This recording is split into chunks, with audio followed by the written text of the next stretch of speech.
الحمد لله المتواحد بجلال ذاته وكمال صفاته المتقدس في نعوت الجبروت عن شوائب النقص وسماته، والصلاة والسلام على النبي المكرم المعظم الخاتم الحي في قبره بحياته، وعلى آله وصحبه وأزواجه وأهل بيته هداة طريق الحق بحماته وقضاته ورواته. أما بعد، فأعوذ بالله من الشيطان الرجيم. بسم الله الرحمن الرحيم. يا أيها الذين آمنوا اتقوا الله وقولوا قولا سديدا. وقال النبي صلى الله عليه وسلم: من أحيا سنتي فقد أحياني، أو كما قال النبي صلى الله عليه وسلم. سبحان ربك رب العزة عما يصفون، وسلام على المرسلين، والحمد لله رب العالمين. اللهم صل على سيدنا محمد وعلى آل سيدنا محمد وبارك وسلم. میرے نہایت واجب الاحترام معزز و محترم سامعین کرام، وقت بہت بیت چکا ہے اور ماشاءاللہ آپ حضرات نے بڑے قیمتی عالمانہ فاضلانہ بیان سماعت فرمائے. میری مجبوری یہ ہے کہ میں خطیب نہیں ہوں، میں ایک محض مدرس اور مصنف ہوں. میں نے باتیں ایک مذاکرے کے انداز سے، سمجھانے کے انداز سے کرنی ہیں، اور جو میں نے بات عرض کرنی ہے اس کو یاد کروانے کی کوشش کرنی ہے. ہماری آج کی مجلس نکاح کی مجلس ہے. بھائی سجاد صاحب کو علیہ شان ہو اپنے شیان شان اجر جزیل عطا فرمائیں کہ انہوں نے اس خرافات کے زمانے میں، پرفتن زمانے میں، ہر طرف رسومات کے بھرمار ہیں. ان تمام حالات کے باوجود ایک دینی اصلاحی تربیتی پروگرام کا اہتمام کیا. نکاح ایک ایسا عمل ہے جو تمام شریعتوں کے اندر موجود ہے، بلکہ آپ اس کو ایک اور انداز سے لے لیں کہ دو چیزیں ایسی ہیں جو تمام شریعتوں کے اندر موجود ہیں اور مرنے کے بعد جنت کے اندر بھی موجود ہوں گی.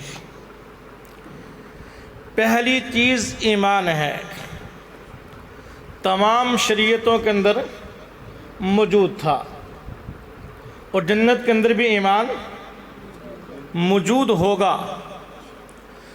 دوسری چیز نکاح ہے جو تمام شریعتوں کا حصہ رہی اور یہ چیز جنت کے اندر بھی موجود ہوگی.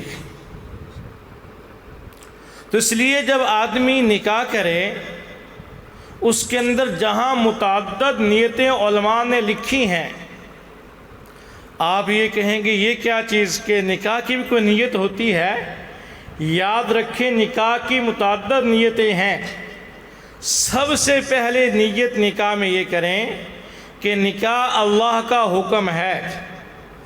نمبر 2، نکاح تمام نبیوں کی سنت ہے.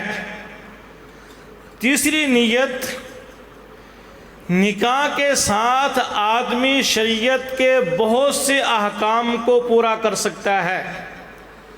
نکاح کی چوتھی نیت، نکاح سے آدمی کا ایمان مکمل ہوتا ہے. حدیث پاک میں آتا ہے النکاح نصف الایمان، آدمی کا نکاح اس کا نصف ایمان ہے. باقی تمام چیزیں نصف ایمان اور نکاح نصف ایمان، جب آدمی نکاح کرتا ہے تو اس کا ایمان مکمل ہو جاتا ہے۔ نکاح کی 5ویں نیت اللہ کے محبوب نے ارشاد فرمایا، یا معاشر الشباب من استطاع منکم الباءۃ فلیتزوج، اے جوانوں کے گروہ، جو تم میں سے نکاح کی طاقت رکھے اس کو چاہیے نکاح کرے۔ نکاح کے اندر مقصد کیا ہو، نیت کیا ہو، فَإِنَّهُ أَغَضُّ لِلْبَصَرِ، کہ نکاح سے آدمی کی نگاہ جھکتی ہے۔ نکاح کرتے وقت نیت کیا کریں کہ اس کی برکت سے میری نکاح جھکے گی۔ 5ویں اور 6ٹھی نیت یہ ہے، احسن للفرج، نکاح کے ساتھ آدمی کی عزت کا تحفظ ہوتا ہے، اس کے ناموس کا تحفظ ہوتا ہے۔ 7ویں نیت یہ کرے کہ آدمی نکاح کرے اس نیت کے ساتھ کہ اللہ مجھے اولاد صالح عطا فرمائے۔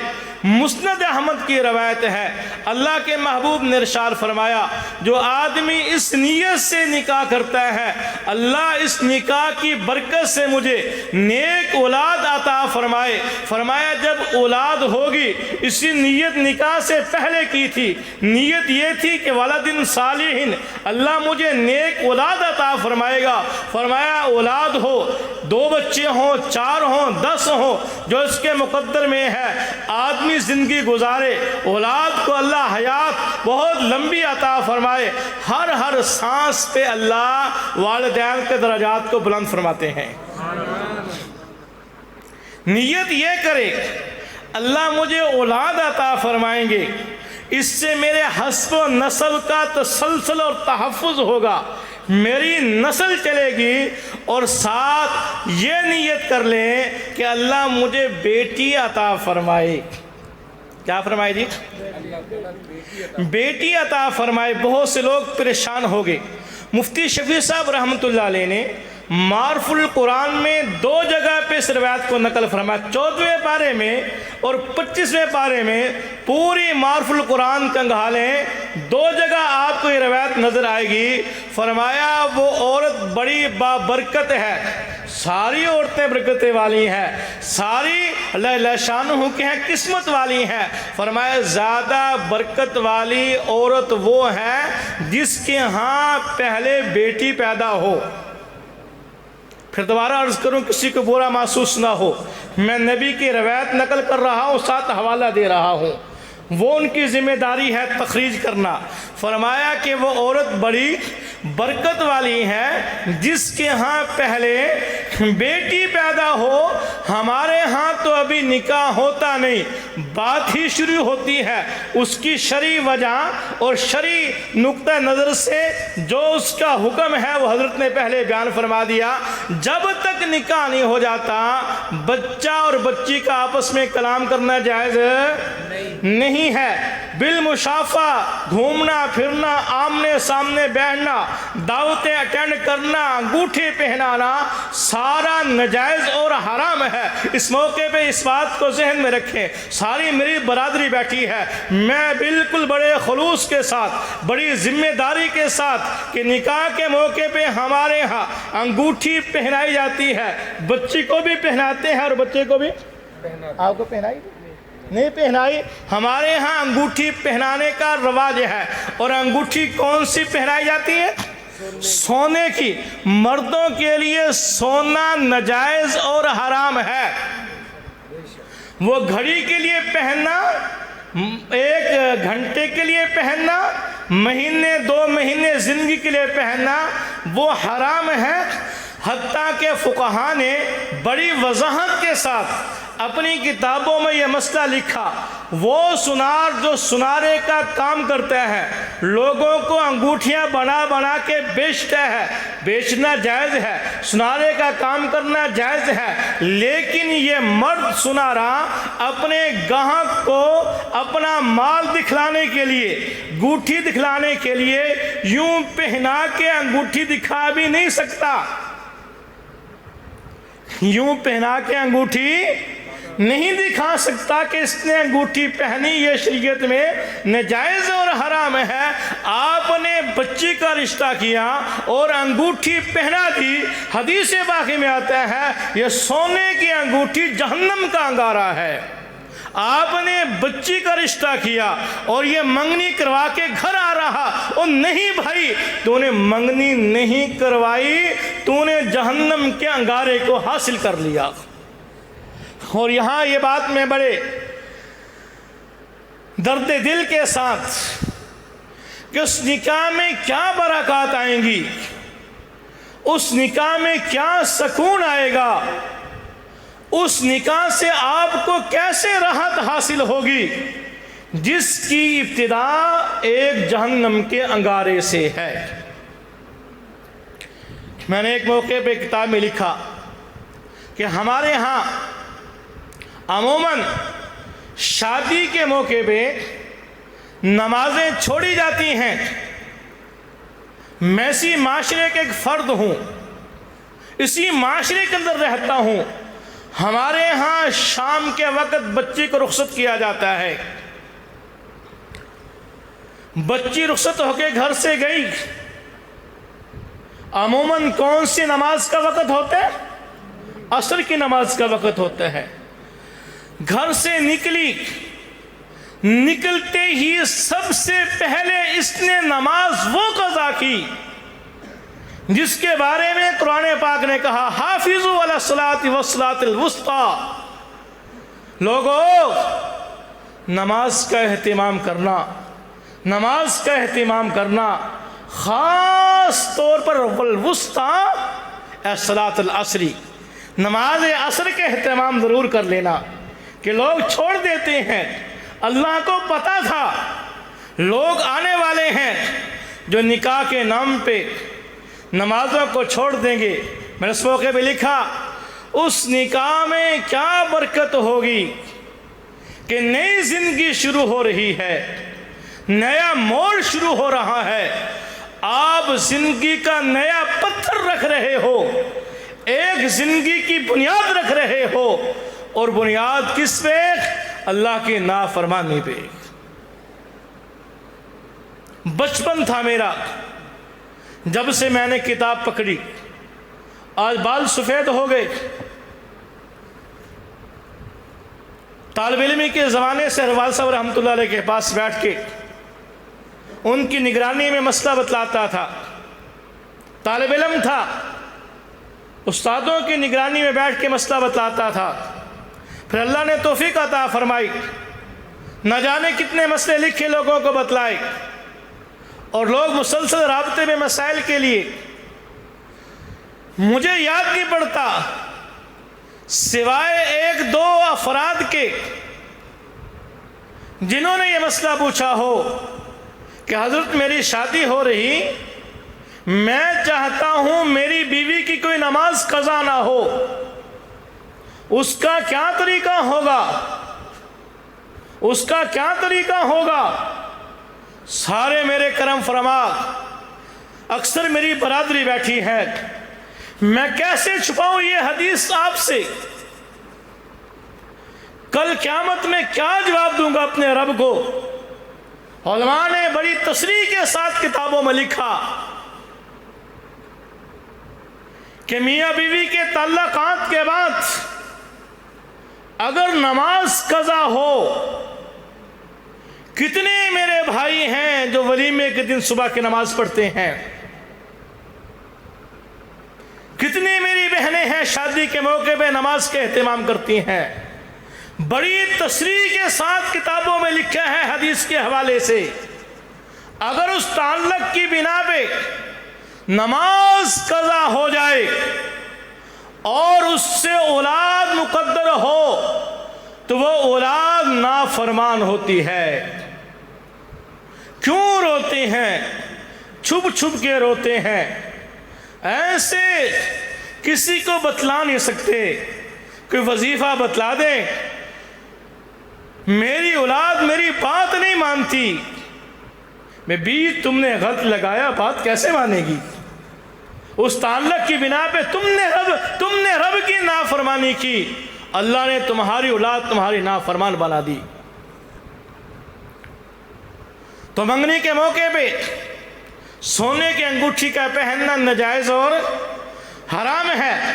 نکاح کی نیتوں کے اندر یہ نیت بھی کریں، اللہ مجھے اولاد عطا فرمائے تو نیک عطا فرمائے، اللہ مجھے بیٹی عطا فرمائے، اور بیٹی جس کے ہاں پہلے پیدا ہو عورت کے وہ بابرکت ہے، جس کے ہاں بیٹا پیدا ہوتا ہے برکت والی وہ بھی ہے، لیکن زیادہ برکات خیر اس عورت میں ہے جس کے بطن سے پہلے بچی پیدا ہوتی ہے۔ ہم ابھی نکاح ہوتا نہیں، پہلے سے لسٹ ہوتی ہے ناموں کی، ہمارے ہاں بچہ پیدا ہوگا۔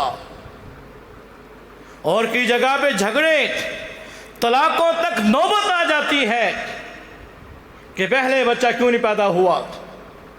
تو یہ نیت کرے اللہ مجھے بیٹی عطا فرمائے۔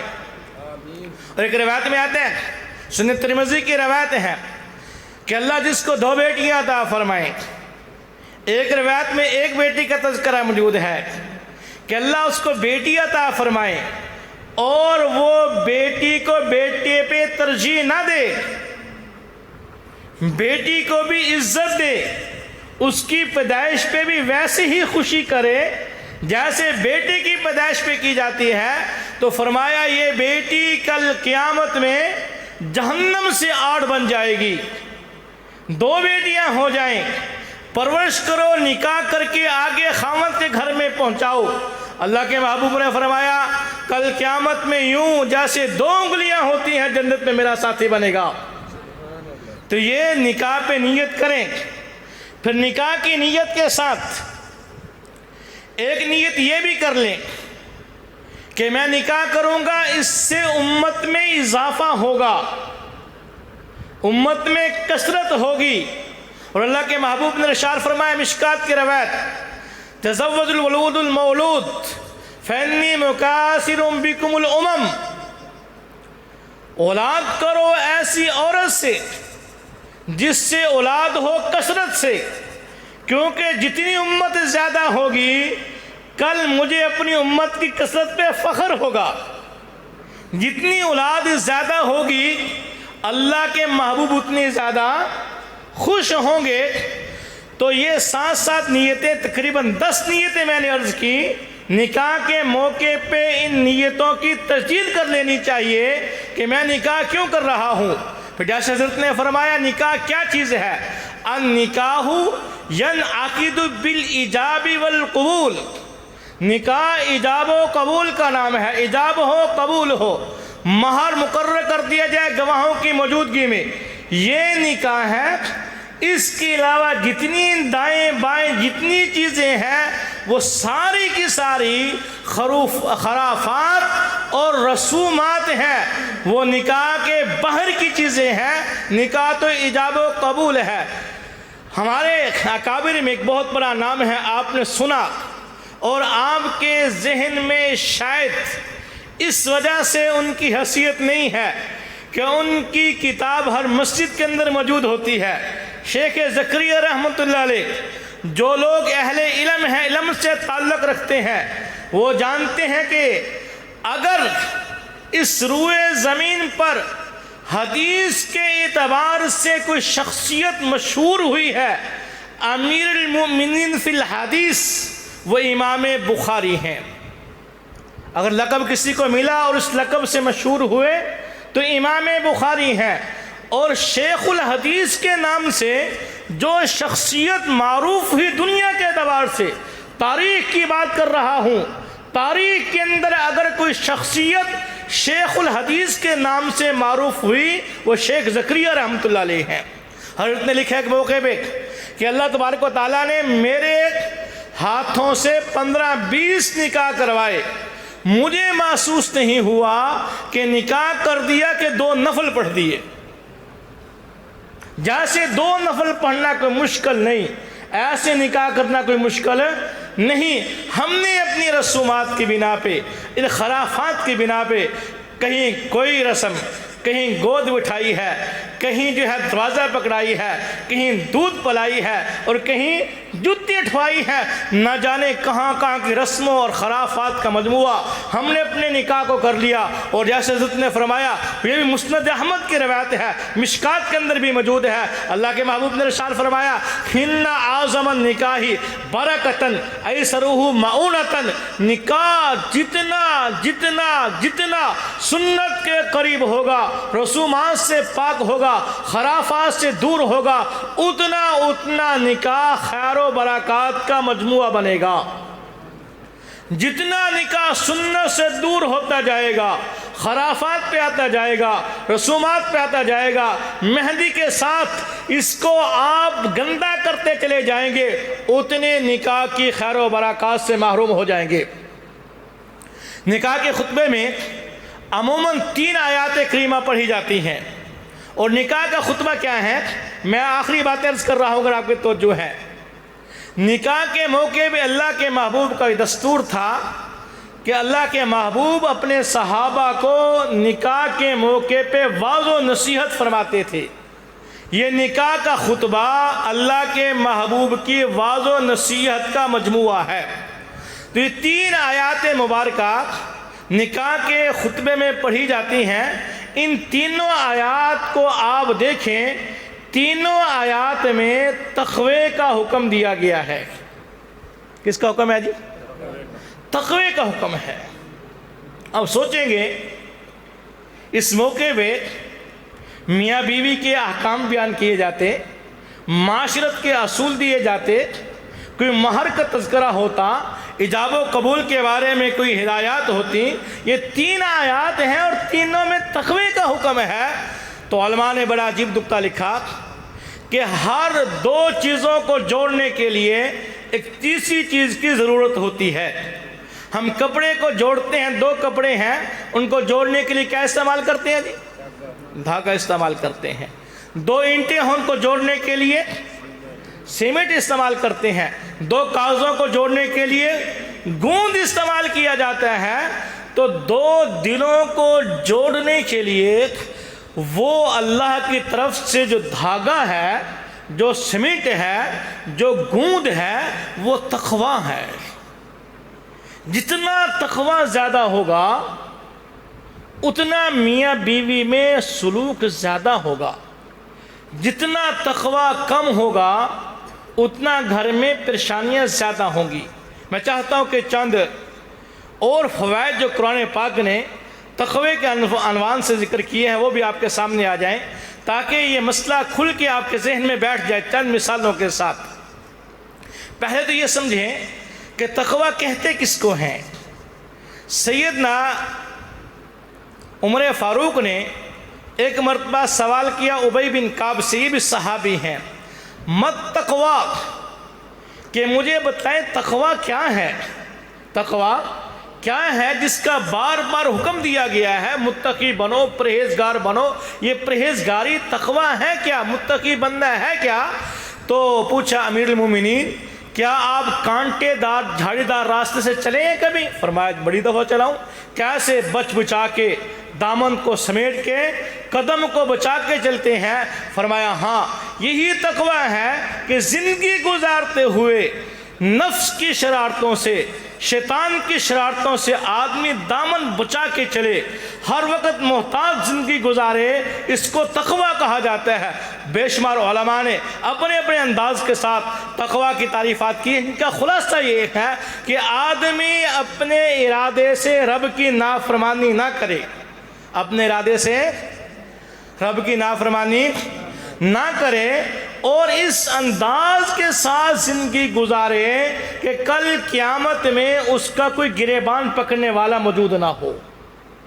یہ خلاصہ ہے تقوی کی تعریفات کا۔ اس پہ تقوی پہ اللہ رب العزت سب سے پہلا انعام یہ دیتے ہیں کہ میاں بیوی میں حسن سلوک پیدا فرما دیتے ہیں اور آپس کے جھگڑے ختم ہو جاتے ہیں۔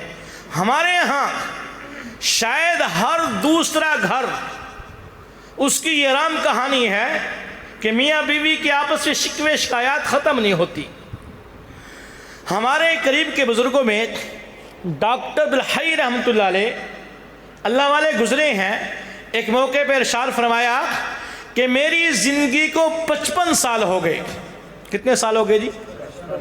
55 سال ہو گئے۔ فرمایا ان 55 سالوں میں کبھی بیوی سے لہجہ بدل کے بات کرنے کی نوبت نہیں آئی۔ کتنے سال میں جی؟ 55 سال گزر کے زندگی کے آدمی بڑھاپے کی دہلیز بھی پار کر جاتا ہے۔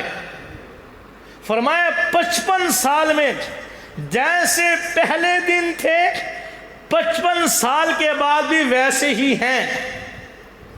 یہ تقوی کی برکات، میاں بیوی کا آپس کا سلوک، عورتیں ہر شاید کوئی گھر ایسا ہو جہاں تعویذ نہ جا رہا ہو، خاوند میری بات نہیں مانتا، ہر بندہ اسی شکوے شکایات میں ہے، بیوی میری بات نہیں مانتی، چند دن وہ خوشی کے گزرتے ہیں، پھر پریشانیاں ہی پریشانیاں ہیں۔ وہ جو نوجوان کہتا تھا جب تک آپ کا چہرہ نہ دیکھ لوں مجھے چین نہیں آتا، اب یہی کہتا ہے تیرا چہرہ دیکھ کے مجھے غصہ بڑا آتا ہے۔ 55 سال ہو گئے مجھے لہجہ بدل کے بات کرنے کی نوبت نہیں آئی۔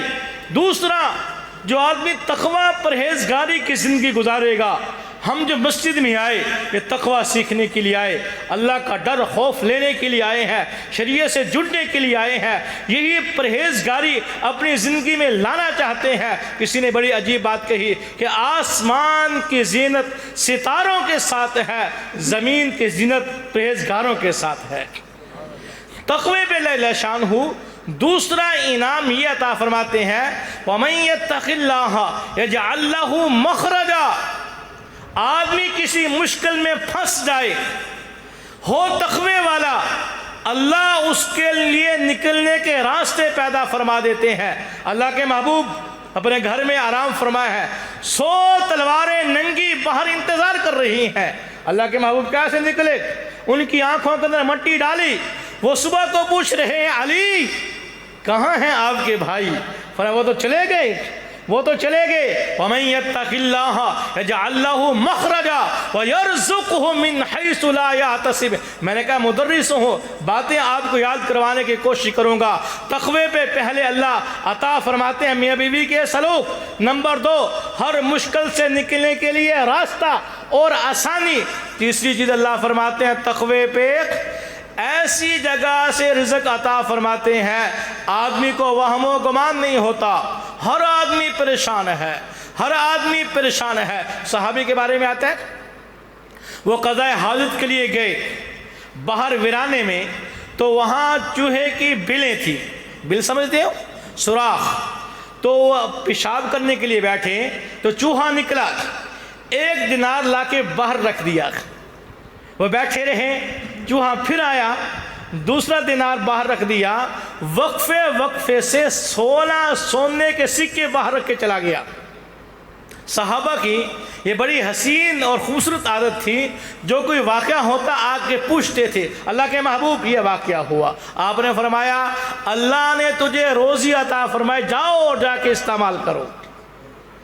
میں بعض دفعہ سوچتا ہوں کہ جب یہ امت تقوی پرہیزگاری پہ تھی، اللہ بلوں سے اس کو روزی عطا فرماتے تھے۔ آج اس امت نے غیروں کی تہذیب اپنا لی، غیروں کے طور طریقے اپنا لیے۔ اس کے سر کے بال دیکھو تو انگریزوں جیسے، اس کے کپڑے دیکھو تو انگریزوں جیسے، اس کے چہرے کو دیکھو تو محسوس نہیں ہوتا یہ نبی کا ماننے والا ہے، یہ نبی کا دشمن ہے۔ البدایہ والنہایہ کے اندر روایت موجود ہے، 2 آدمی آئے کسریٰ کے ماننے والے مجوسی، اللہ کے محبوب نے چہرہ پھیر لیا، داڑیاں نہیں تھی، اور پوچھا کس نے تمہیں کہا کہ چہرے کے حلیے کو بگاڑو، داڑھی کاٹو؟ اس نے کہا امرنا ربنا کسریٰ، ہمیں ہمارے بادشاہ نے کہا جس کو ہم رب مانتے ہیں اس نے ہمیں داڑیاں بڑھوانے کا حکم دیا۔ آپ نے فرمایا مجھے تو میرے رب نے کہا داڑیاں بڑھاؤ اور مونچھیں کٹواؤ۔ آپ نے چہرہ مبارک پھیر لیا۔ ایک اللہ کے محبوب نے خواب میں محبوب کا دیدار کیا اور آپ نے ارشاد فرمایا من زارانی فی المنام فقد زارانی، لوگو جس نے خواب میں میرا دیدار کیا حقیقت میں اس نے مجھے دیکھا ہے۔ فإن الشیطان، شیطان میری شکل اختیار نہیں کر سکتا۔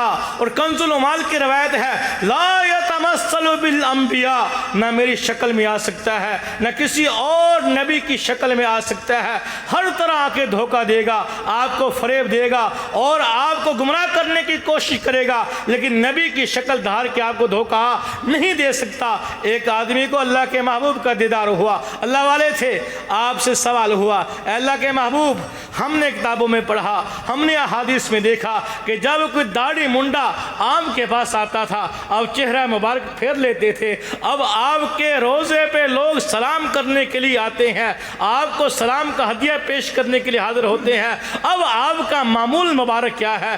آپ نے فرمایا اب بھی میں ان لوگوں کو دیکھنا پسند نہیں کرتا جن کے چہرے پہ میری سنت نہیں ہوتی۔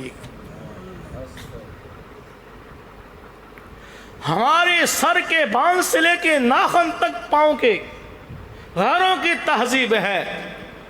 ایک وقت تھا جب ہم سنت پہ تھے، تقوی پرہیزگاری کی زندگی گزارتے تھے، اللہ چوہوں کے پلوں سے ہمیں روزی دیتا تھا، آج محنت مزدوری سے کماتے ہیں، گرمی سردی ایک کرتے ہیں، رات دن ایک کرتے ہیں، لیکن ہمارے ہاتھ کی کمائی بلوں میں چلی جاتی ہے۔ کوئی بجلی کا بل لے جاتا ہے، کوئی گیس کا بل لے گیا، کوئی کسی کا بل لے گیا، تو وَمَن يَتَّقِ اللَّهَ يَجْعَل لَّهُ مَخْرَجًا وَيَرْزُقْهُ مِنْ حَيْثُ لَا يَحْتَسِبُ، اللہ ایسی جگہ سے روزی عطا فرمائیں گے کہ تمہیں وہم و گمان نہیں ہوگا۔ وہ لوگ جو رزق کی شکایت کرتے ہیں کہ پوری نہیں گزرتی، روزی کماتے ہیں، ہمارے حالات ایسے ہیں کہ دکان کی سارا کاروبار فلاپ ہو گیا، لوگ کہتے ہیں جناب ہم نے کام کیا تھا، پہلے ایک وقت تھا ہم مٹی کو ہاتھ لگاتے تھے سونا ہو جاتی تھی، اب سونے کو ہاتھ لگاتے ہیں مٹی ہو جاتی ہے۔ میں نے کہا ترتیب زندگی تبدیل کرو، آؤ شریعت کی طرف، آؤ سنت کی طرف، آؤ تقوی کی طرف، آپ ہاتھ ڈالو گے اللہ آپ کی مٹی کو سونا بنا دیں گے۔ سورہ شورا کی آیت نمبر 19 کے بارے میں بعض اکابر سے منقول ہے جو آدمی صبح کی نماز کے بعد 70 مرتبہ سورہ شورا کی آیت نمبر 19 اللہ لطیف بعبادہ یرزق من یشاء وہو القوی العزیز، اس آیت کریمہ کا اہتمام کرے، اللہ اس کے لیے روزی کے دروازے کھول دیتے ہیں۔ بعض اکابر سے یہ منقول ہے کہ جو آدمی صبح کی نماز کے بعد 1400 مرتبہ یا وہابو اول آخر 14 مرتبہ درود پاک پڑھے اور اس کی تسبیح 14 مرتبہ یا وہابو کی پڑھے، فرمایا یہ اور اس کی نسلیں کبھی روزی کے معاملے میں پریشان نہیں ہوں گی۔ جو آدمی تقوی کو اختیار کرے گا اللہ روزی بھی عطا فرمائیں گے وہم و گمان سے بالا تر۔ جو تقوی کو اختیار کرے گا اللہ جل شانہ عام کے دشمنوں کی تدبیروں کو توڑ دیں گے۔ وَإِن تَصْبِرُوا وَتَتَّقُوا لَا يَضُرُّكُمْ كَيْدُهُمْ شَيْئًا، قرآن پاک میں ہے اگر تم صبر اور تقوی کی زندگی گزارو گے دشمن آپ کا کچھ بگاڑ نہیں سکے گا۔ ہمارے اکابر میں عبداللہ مالک صدیقی رحمۃ اللہ علیہ، ان کا ایک مدرسہ تھا غازی آباد میں، یہ دہلی سے تقریباً 18 کلومیٹر دور یہ ان کا علاقہ ہے۔ جب یہ ہمارا تقسیم ہند ہوا تو سکھوں نے بہت حملے کیے، ہمارا پورا خاندان اس میں گیا، تو یہ برشے لے کے آتے تھے۔ ایک دفعہ ان کے استاد کسی کام پہ جا رہے تھے، سکھوں جی نے کہا کہ جناب ہم کئی دفعہ آپ کے مدرسے پہ حملہ کرنے کے لیے گئے، برشے ہمارے ساتھ ہوتے تھے اور ہمارا پورا منصوبہ تھا کہ مدرسے کے جتنے طلباء ہیں علماء ہیں سب کو شہید کر کے آئیں گے، لیکن جب ہم وہاں قریب پہنچتے ہیں تو وہاں ہمیں بڑی بڑی فوجیں نظر آتی ہیں۔ کیا آپ نے کوئی فوج بلوائی ہوئی ہے؟ فرمایا کوئی فوج نہیں ہے، یہ تقوی کا پہرا ہے۔ آپ تقوی اختیار کرو گے اللہ شانہ دشمن کی تدبیروں کو فیل کر دیں گے اور آپ کی حفاظت کے لیے آسمانوں سے اللہ فرشتے بھیج دیں گے، اور اگر آپ تقوی کا راستہ اختیار کرو گے تو آپ کے دشمن، آپ کے حاسد جو چاہتے ہیں آپ کا نشان ختم ہو جائے، آپ کی نسل ختم ہو جائے، آپ کا کاروبار ختم ہو جائے، آپ کی شان شوکت ختم ہو جائے، ہر بندہ حاسد بنا ہوا ہے۔ فرمایا یہ راستہ اختیار کرو۔ قرآن پاک نے ایک بڑا عجیب اور احسن القصص واقعہ آپ کے سامنے رکھا، سیدنا یوسف علیہ السلام کا واقعہ آپ نے بارہا سنا اور لوگوں کو سنایا کہ کیسے بھائیوں نے حسد کیا، باپ سے بھائی حاصل کیا اور کہاں جا کے گرایا جی؟ کنویں میں گرا دیا، اور پھر اللہ شان نے کنویں سے نکالا، مصر میں پہنچایا، وہاں کے لوگوں نے کیا کچھ نہیں کیا، ساری داستان آپ کو پتہ ہے، حتیٰ کہ جیل میں پہنچا دیا، اللہ نے وہاں سے اٹھایا تخت پہ بٹھا دیا، اور وہی بھائی جو باپ سے چھین کے لائے تھے، باپ کو مکر و فریب کے ساتھ اپنے آئینے میں اتارا تھا اور بھائی کو کنویں میں جا کے گرا دیا تھا کہ نام و نشان ختم ہو جائے گا، ہوا یہ کہ ایک وقت آیا وہی بھائی سوالی بن کے آئے۔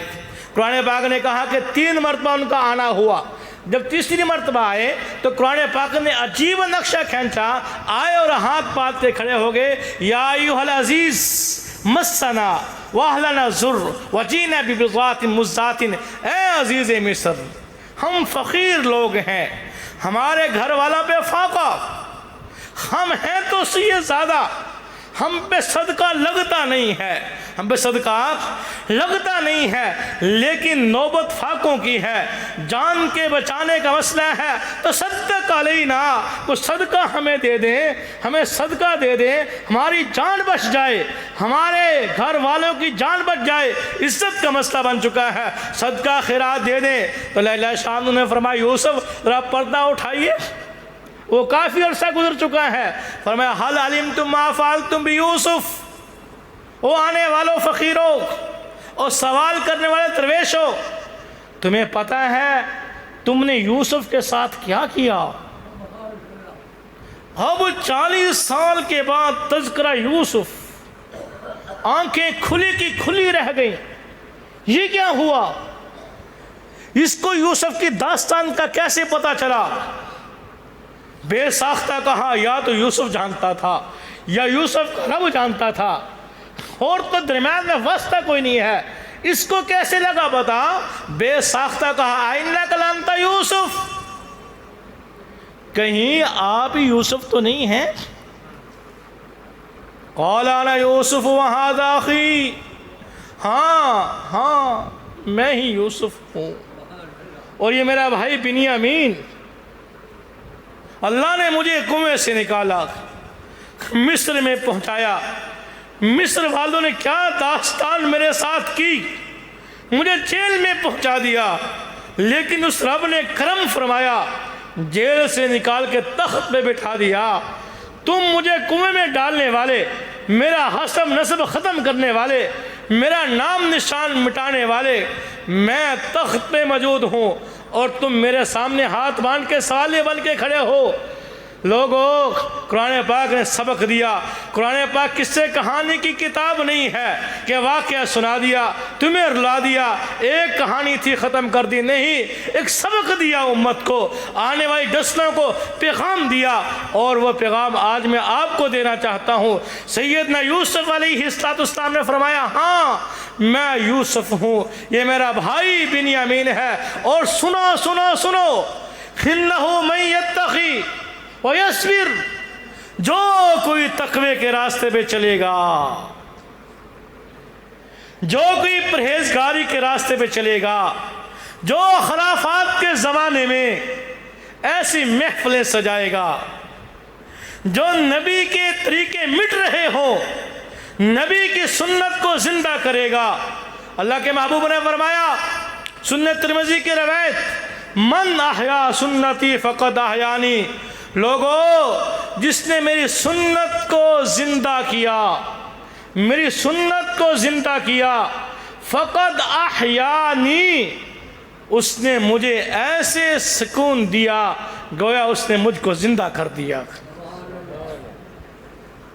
من احیا سنتی فقد احیانی، من احب سنتی فقد احبنی، جس نے میری سنت کو سینے سے لگایا، اس کو مقام اور شان سے نوازا، اس پہ اپنے آپ کو ڈھالا، اس نے میرے ساتھ محبت کی ہے۔ وَمَنْ أَحَبَّنِي كَانَ مَعِيَ فِي الْجَنَّةِ، جس نے میری سنت کے ساتھ محبت کی اس نے میرے ساتھ محبت کی، جس نے میرے ساتھ محبت کی كَانَ مَعِيَ فِي الْجَنَّةِ، جنت میں میرا ساتھی بنے گا۔ تو یہ راستہ ہمیں قرآن پاک بتلا رہا ہے، إِنَّهُ مَن يَتَّقِي وَيَصْبِرْ، جو کوئی تقوی کے راستے پہ آئے گا، پرہیزگاری کے راستے پہ آئے گا، دین کے راستے پہ آئے گا، اللہ اس کو ایسے عزتیں عطا فرمائیں گے جیسے یوسف کو عطا فرمائیے۔ تمہارے ہاتھ سے تمہیں کنویں میں ڈال دے، بند کر دے کہ نام و نشان ختم ہو جائے گا، تمہارے پاس تقوی کا توشہ ہوا، اللہ قافلے کا راستہ بھلوائے گا۔ حضرت لوگ کہتے اتفاقی واقعہ ہے، میں کائنات کی کسی چیز کو اتفاق نہیں مانتا، ہر چیز اللہ کی حکمت کے ساتھ ہے۔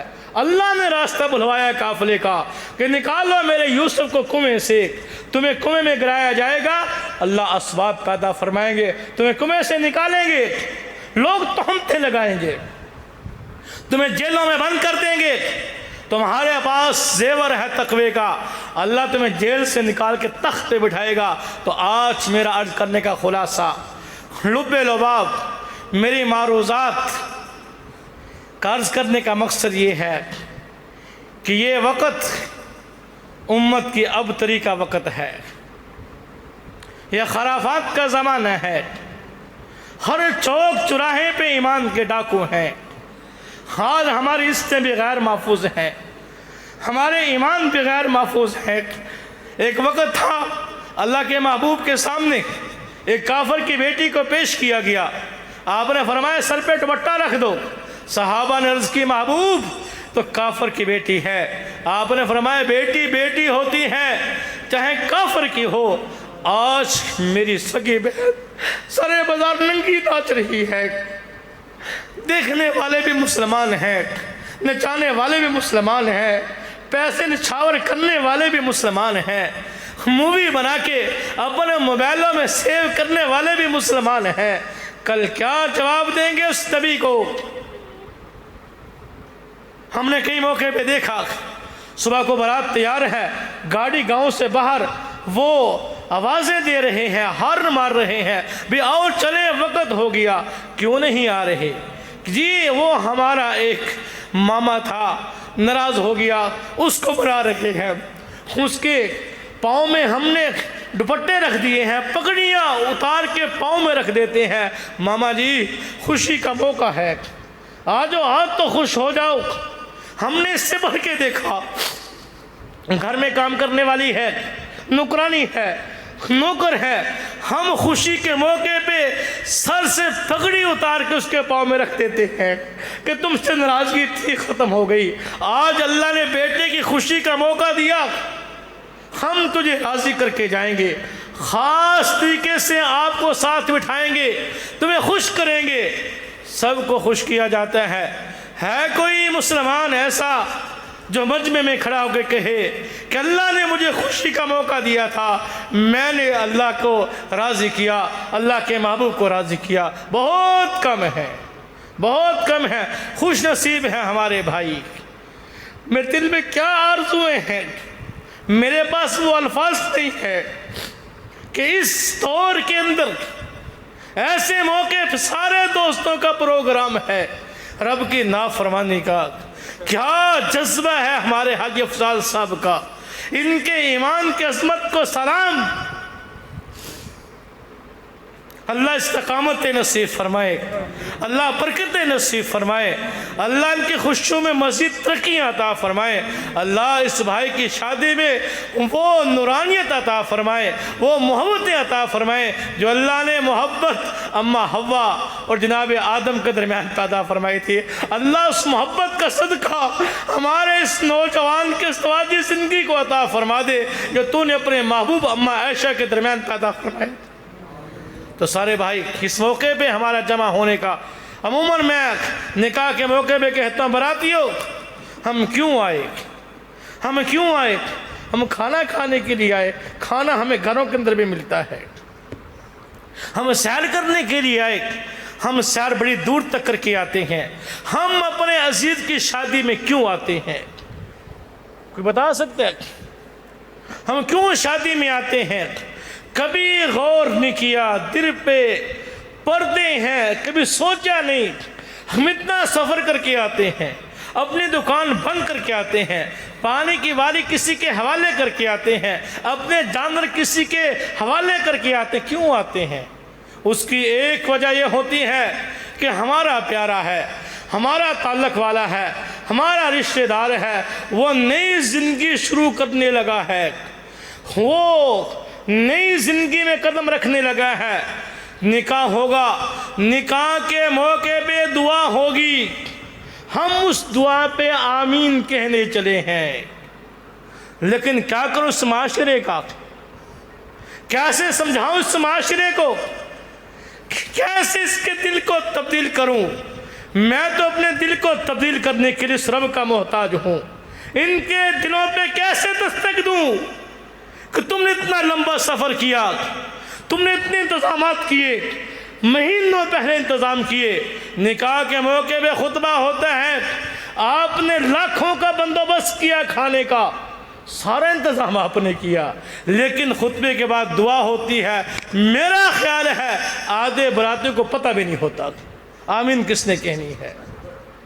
سارا انتظام کرتے ہیں، مہندی کی رات ہو ڈگمگا کے رکھے جاتے ہیں، اس موقع پہ سپیکر کا اہتمام ہوتا ہے۔ نہ کبھی میں نے کہا، نہ کبھی آپ نے سوچا، اتنی دور سے کھانا کھانے تو نہیں آئے تھے، اسلامی دینے تو نہیں آئے تھے، یہ صرف سیر کرنے تو نہیں آئے تھے، ان کا آنے کا مقصد تھا، شریعت نے ہمیں بتایا، یہ آمین کہنے آئے تھے۔ آمین کا موقع بھی نہیں ملا، اس کو بھول گئے، تو آج ہم لوٹیں پیچھے کی طرف کہ ہم مسلمان ہیں، ہم صرف گھروں میں پیدا ہو گئے مسلمانوں کے مسلمان بن گئے، نہیں، ہمارا عظیم رشتہ ہے اپنے نبی کے ساتھ، ہمارا تعلق ہے اللہ کے ساتھ، اس تعلق کو بحال کرنا ہے، اس رشتے کو دوبارہ سے تازہ کرنا ہے۔ اللہ مجھے بھی توفیق عطا فرمائے، آپ کو بھی توفیق عطا فرمائے۔ یہ موقع دعا کا ہے۔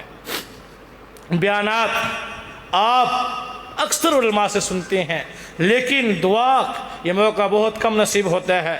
میں چاہتا ہوں کہ آج یہ موقع ہے، اور اللہ شانہ نے ہمیں جس انداز سے یہاں بٹھایا، خدا کی قسم وہ رب بڑا آپ پہ ناز کر رہا ہے، بڑا خوش ہے کہ لوگ اس موقع پہ مجھے ناراض کرتے ہیں، یہ میرے گھر کو آباد کرنے والے اب تک میرے گھر میں بیٹھے ہیں، کتنا خوش ہو رہا ہوگا، نظر رحمت فرما رہا ہوگا۔ سارے بھائی دعا کی تیاری کریں، دعا کرتے ہیں۔ حدیث پاک میں آتا ہے الدعا مخ العبادہ، تمام عبادات کا مغز اور خلاصہ دعا ہے۔ الحمدللہ رب العالمین والصلاة والسلام علی سید رسول و خاتم النبیین۔ یا اللہ ہم تیرے عاجز، مسکین، فقیر، بے کس اور بے بس، بے سہارا اور بے آسرا بندہ یا اللہ تیرے دربار میں حاضر ہیں۔ کریم آقا تو جانتا ہے ہم ظاہراً بندے ہیں، حقیقت میں بہت گندے ہیں۔ کریم آقا ہمارے حال پہ رحم فرما دیجیے۔ یا اللہ ہم تیرے گھر کے آباد کرنے والے ہیں، یا اللہ اس رات کے اس موقع پہ تیرے گھر کے اندر بیٹھے ہیں، کریم آقا ہمارے گھروں کو آباد فرما لیجئے۔ یا اللہ جن بھائیوں نے اس خوشی کے موقع پہ، اس موقع پہ لوگ تجھے ناراض کرتے ہیں، یا اللہ ان لوگوں نے تیرے گھر کو آباد کر دیا، یا اللہ ان کی اس کاوشوں کو قبول و منظور فرما، ان کی محنتوں کو قبول و منظور فرما۔ کریم آقا اس مجلس کی برکت سے ہم کو دین پہ چلنے والا بنا، دین پہ چلنا آسان فرما، جو رکاوٹیں کو دور فرما، برے وقت بری موت سے ہماری حفاظت فرما، بڑھاپے کے سیاپے سے، غیروں کی محتاجگی سے، غیروں کے تسرات سے ہماری حفاظت فرما، درد کے دھکوں ٹھوکروں سے ہماری حفاظت فرما، رزق کی تنگی سے ہماری حفاظت فرما، حلال وسیع برکت قناعت عزت راحت کی روزی عطا فرما۔ کریم آقا ہمارے گھروں کو امن و سکون کا گہوارہ بنا، یہاں کی پریشانیوں کو نافرمانی کو دور فرما، آپس میں محبت موت نصیب فرما، اتحاد اتفاق خدمت سے مالا مال فرما، اولاد ازواج کی پریشانیوں سے کریم آقا ہماری حفاظت فرما۔ اولاد ازواج کو ہماری آنکھوں ٹھنڈک بنا، نسلوں کو صلاحیتوں کو دین کی مقبول خدمت کے لیے قبول فرما۔ کریم آقا ہمیں مانگنا نہیں آتا، بن مانگے کی عطا فرما، مانگنے ڈھنگ سلیقہ اور طریقہ عطا فرما۔ کریم آقا ہم جانتے ہیں ہر طرف یا اللہ ایمان کے ڈاکو ہیں، ہماری عزتوں کے ڈاکو یا اللہ وہ ہم پہ حملہ کرنے کے تیار بیٹھے ہیں۔ شیطان ملعون اس نے یا اللہ ہمیں گمراہ کرنے کی قسمیں کھائی ہیں۔ کریم آقا وہ تیرا بھی دشمن ہے، ہمارا بھی دشمن ہے۔ کریم آقا ہم بہت بے کس بے بس ہیں، اس کا مقابلہ کر کر کے تھک گئے ہیں میرے اللہ۔ یا اللہ ہمارا نفس بھی اس کا ساتھی بن گیا ہے، لیکن کریم ہم نے دیکھا بازار میں ایک چھوٹا بچہ جب باپ کے ساتھ جا رہا ہوتا ہے، جو تھک جاتا ہے نا، وہ اپنے ابو کو کہتا ہے ابو میں تھک گیا، تو اس کا باپ اس کو گود میں اٹھا لیتا ہے، کندھے پہ بٹھا لیتا ہے۔ کریم آقا ہم بھی مقابلہ کر کر کے تھک گئے ہیں میرے اللہ۔ یا اللہ دستگیری فرما، اپنی رحمت کی چادر میں عطا فرما، اپنی رحمت کی گود عطا فرما دیجئے، ہم پہ رحم و کرم کا معاملہ فرما دیجئے۔ یا اللہ ہماری اس مجلس کو قبول و منظور فرما دیجئے۔ یا اللہ اس مجمع کے اندر وہ لوگ موجود ہیں جن کے سفید بال ہیں، کریم ہم نے تیرے محبوب کی حدیث میں پڑھا تو سفید بالوں سے حیا کھاتا ہے۔ یا اللہ ان کے سفید بالوں کا صدقہ یا اللہ اس کی لاز سے ہماری دعا کو قبول منظور فرما لیجئے۔ یا اللہ اس مجمع میں نوجوان بھی بیٹھے ہیں، یا اللہ ان کے نوجوانی کا صدقہ یا اللہ ہمارے حال پہ رحم و کرم فرما دیجئے، رحم و کرم فرما دیجئے۔ یا اللہ اس مجمع پہ رحمت کی نظر فرما دیجئے۔ اللہ وہ نظر عطا فرما جو تو نے عمر فاروق پہ ڈالی تھی، چلے تھے تیرے نبی کو شہید کرنے کے لیے لیکن تیرے نبی کے شدائی بن گئے۔ کریم آقا اس مجمع پہ نظر رحمت فرما دیجئے، تیری ایک نظر رحمت ہماری زندگی کا سوال ہے۔ کریم آقا ہمارے سارے گناہوں کو معاف فرما دیجئے، مہربانی کا معاملہ فرما دیجئے۔ یا اللہ اگر آج تو نے ہمارے گناہوں کو معاف نہ کیا، یا اللہ شیطان ملعون خوش ہو جائے گا، وہ کہے گا کہ تو نے اس وقت جا کے معافی مانگنے کی کوشش کی، کوئی معاف نہیں ہوئے۔ کریم اپنے دشمن کو یا اللہ خوشی کا موقع عطا نہ فرما، یا اللہ اس کو ذلیل فرما دے، ذلیل فرما دے، ہماری توبہ کو قبول منظور فرما لیجئے۔ یا اللہ ہمارے ہاتھ جو اٹھے ہوئے ہیں جو خالی واپس نہ فرما، اپنے شیان شان عطا فرما۔ کریم آقا یا اللہ شادی کو برکت والی شادی بنا دیجئے، نیک اولاد کے آنے کا ذریعہ بنا دیجئے۔ یا اللہ کوئی سلطان ایوب بھی پیدا فرما دیجئے، کوئی اورنگزیب عالمگیر پیدا فرما دیجئے، کوئی جنید بغدادی اس زمانے کے اندر بھی پیدا فرما دیجئے۔ کریم آقا یہ امت آج بے کسی بے بسی کا مظہر بن چکی ہے۔ کریم مہربان مولا، مہربان مولا، یہ امت تو وہ ہے جو کافروں کی بیٹیوں کے سروں پہ چادریں رکھنے والی ہے، اور یہ امت اقوام عالم کے سامنے ننگے سر کھڑی ہے۔ کریم آقا اپنی رحمت کی چادر عطا فرما دیجئے، ملک پاکستان کی حفاظت فرما، عالم اسلام کی حفاظت فرما، اللہ حرمین شریفین کی اللہ حفاظت فرما۔ اللہ ہم سب کو اپنا مہمان بنا کے اپنے گھر کی لبیک کہنے کی توفیق عطا فرما۔ کریم آقا ہم اپنے جیبوں کو دیکھتے ہیں، اسباب کو دیکھتے ہیں تو خاموش ہو کے بیٹھ جاتے ہیں، جب تیری رحمت پہ نظر جاتی ہے تو تیری رحمت بڑی وسیع ہے۔ کریم آقا تیرے لیے کیا مشکل ہے، مرنے سے پہلے پہلے اپنے گھر کے طواف کی ساتھ عطا فرما دے، اپنے محبوب کے روزے کے فیض سے ہماری آنکھوں کو فیض یاب فرما دے، بار بار مکے سے مدینہ، مدینے سے مکہ جانے کی توفیق عطا فرما، زمزم سے سیراب ہونے کی توفیق عطا فرما۔ کریم آقا جتنے بھائی آئے ہیں تیرے گھر میں، تیرے گھر کے آباد کرنے کے لیے آئے ہیں، دین کی بات سننے کے لیے آئے ہیں، کریم آقا ان کے ایک قدم کو قبول و منظور فرما، ان کے تمام حاجتوں کو پورا فرما۔ جس بھائی کے دل میں جو حاجت ہے کریم وہ حاجت تو جانتا ہے، علیم بذات الصدور، تو ہی اللہ ہے میرے اللہ، وہ ساری حاجتوں کو پورا فرما دیجئے۔ یا اللہ آج ہم تیرے نافرمان اولادیں ہماری نافرمان ہو چکی ہیں۔ کریم آقا بہت سے لوگ کاروبار کے مسئلے میں پریشان ہیں، بچیوں کے رشتوں کے بارے میں پریشان ہیں، کتنے لوگ رشتوں کے بارے میں فون کر کر کے دعاؤں کی درخواست کرتے ہیں۔ کریم آقا تو جانتے ہیں جس کے گھر میں 3-4 بیٹیاں جوان بیٹھی ہوں، وہ رشتہ نہ آتا ہو، ان کے والدین کی یہاں کو کون سمجھ سکتا ہے۔ مہربان مولا رحم فرما دے، رشتے تو نے پیدا فرما دیے ہیں، ہمارے گناہ رکاوٹ بنے ہوئے ہیں، رکاوٹیں دور فرما کے اساتذہ کے رشتے عطا فرما دیجئے۔ اب سب والدین کو اپنے فرض کو آسانی سے پورا کرنے کی توفیق عطا فرما۔ کریمہ کا جو کچھ مانگا وہ بھی عطا فرما، جو مانگ نہ سکے بن مانگی کے عطا فرما، مانگ ڈھنگ سلیقہ اور طریقہ عطا فرما۔ یا اللہ ہم نے اپنی شان کا مانگا، تو اپنی شان کا عطا فرما۔ میری دعاؤں کو اپنے فضل و کرم سے اپنے محبوب کے صدقے قبول و منظور فرما۔ صلی اللہ تعالیٰ علیہ خیر خلق محمد و آلہ۔